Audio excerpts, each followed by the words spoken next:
आमच्या YouTube चॅनेलला subscribe करा। नवा महाराष्ट्र न्यूज सबस्क्राइब करा व नोटिफिकेशन ऑन करा। नोटिफिकेशन ऑन केल्याने आमचे अपडेट आपल्यापर्यंत सतत पोहोचत राहील। चिकोडी येथील अटीतटीच्या होणाऱ्या लोकसभा निवडणुकीत जनसंपर्क व सार्वजनिक विकास कामाच्या पार्श्वभूमीवरच खासदार प्रकाश हुक्केरींचा विजय निश्चित असल्याचे आपण सक्रिय होऊन निपाणी विधानसभा मतदारसंघातून त्यांना सर्वाधिक लीड देऊन काँग्रेसचे हात बळकट करणार असल्याचे युवा नेते उत्तम पाटील यांनी माध्यम प्रतिनिधीशी बोलताना सांगितलं आहे। युवा नेते उत्तम पाटील म्हणाले की विरोधक हे काँग्रेसमध्ये फुटाफुटीचे राजकारण करतायत, अशा खोट्या अफवा पसरून कार्यकर्त्यांची दिशाभूल करू पाहत आहेत। आपल्या भागात काँग्रेसमध्ये कोणतेही द्वेष अथवा भेद नसून ते विरोधी गटातच प्रकर्षाने जाणवतात। त्यामुळे मतदारांनी कोणत्याही आमिषाला बळी न पडता काँग्रेसलाच मतदान करावं आणि पुन्हा खासदार म्हणून प्रकाश हुक्केरी यांनाच लोकसभेवर पाठवून सामान्य जनतेची सेवा करण्याची संधी द्यावी, असं आवाहन युवा नेते उत्तम पाटील यांनी केलं आहे। आमचे नेते अजून भाजपमध्ये प्रवेश केलेला नाहीये, त्यामुळे आम्हालाही त्यांच्याकडून काही आदेश वगैरे कसले या काही प्रकारचे कुठल्याही प्रकारचे आलेले नाहीये।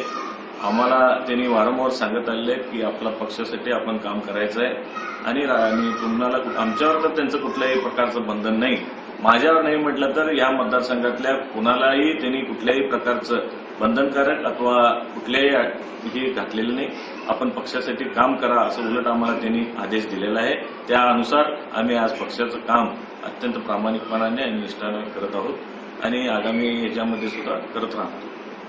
आपण निपाणी मतदारसंघाचे युवा नेते आहात, काँग्रेसच्या बळकटीसाठी तुमचे मोलाचे योगदान आहे, तरी पण स्थानिक पातळीवर भाजपचे विद्यमान आमदार असल्याने विकास कामाच्या जोरावर आज त्यांनी निपाणी भागाचा कायापालट केला असं समजते।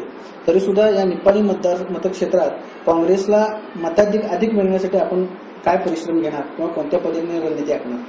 आज मी वारंवार सांगत आलेलं आहे की स्थानिक आमदार जरी आमच्या विरोधातले असले तरी सुद्धा आमचे कार्यकर्ते, आमच्या काँग्रेस पक्षाचे कार्यकर्ते एवढे भक्कम आहेत। आपल्याला याचं ज्वलंत उदाहरण जर बघायचं झालं तर मागचं आमदारकीचं 2019 जे आमदारकी 18 जे आपल्या विधानसभा निवडणुकी झाल्या त्यामध्ये आपण जर मताधिक्य बघितलात तर फारसं काय अंतर त्यांच्याकडे आमच्यामध्ये नाही। फक्त कार्यकर्ते आमचे सक्षम असल्यामुळं त्यांना एक योग्य नेतृत्वाची गरज आज भासत आहे आणि आम्हाला जरी आम्ही विरोधामध्ये असलो तरी सुद्धा वारंवार या मतदारसंघाकडे आमचे खासदार आदरणीय प्रकाश हुक्केरींनी बारीकपणाने लक्ष ठेवून आमच्यासारख्या कार्यकर्त्यांना त्यांनी बळ देण्याचं काम या ठिकाणी केलेलं आहे। त्या दृष्टिकोनातून सांगायचं झालं तर आज बोरगाव पट्टण पंचायतमध्ये काँग्रेसची सत्ता आहे, निपाणीमध्ये सुद्धा अजूनपर्यंत गोष्ट क्लिअर झाली नसली तरी सुद्धा फारसा आमच्यात त्यांच्यात काही फरक नाही आहे आणि मागचं जर इलेक्शनमध्ये आपण लीड जर बघितला तर आम्ही कुठं कमी आहे अशातला भाग नाही। दुर्दैवानं काकासाहेब पाटलांचा पराभव त्या ठिकाणी झाला, परंतु 2013 आणि 2018चं जर आपण समीकरण बघितलं तर 2018ला आपली काँग्रेस पक्षाची परिस्थिती फार या ठिकाणी सुधारणा त्यात झालेली आहे आणि यापेक्षाही सुधारणा या लोकसभेसाठी आम्ही करून दाखवतो। मी परवाच एका सभेमध्ये सांगितलेलं आहे प्रकाशनांच्या की आमचे नेते आदरणीय काकासाहेब पाटील, वीरकुमार पाटील आणि जिल्हाध्यक्ष लक्ष्मणराव चिंगळे असे मातब्बर आमच्या पक्षातील सर्व नेते मंडळी आमच्या सोबत आहेत।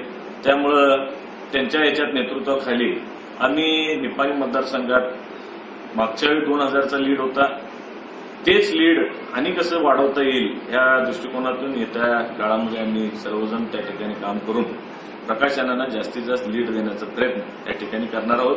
विरोधकांनी जरी कांगावा केला आम्ही केलं तर लोक आज भरपूर शाणे आहेत, लोकांना माहीत आहे की राज्यात कुठलं सरकार आहे। मागच्या 5 वर्षाच्या सरकारमध्ये आदरणीय सिद्धरामय्या साहेबांच्या नेतृत्वाखाली अनेक विकास कामांच्या गोष्टी त्या ठिकाणी झालेल्या आहेत आणि आता संमिश्र सरकार राज्यामध्ये असलं तरी सुद्धा हे काँग्रेस आणि जनता दलाचं सरकार आहे आणि आमचेच मंत्री महोदय विविध खात्यांचे सहकार केल्यामुळेच ही कामं या ठिकाणी झालेली आहेत हे जनतेला माहिती। खासदार प्रकाश हुक्केरींनी राज्यात सर्वाधिक निधी आणलेले खासदार म्हणून नामांकित आहेत, तरी सुद्धा आज विरोधी गटातील भाजप नेते अण्णासाहेब जोले यांचंही पाठबळ जादा आणि स्ट्रॉंग असल्यामुळे दिवसेंदिवस आज खासदार प्रकाश हुक्केरी यांच्याकडे असणारे जे नाम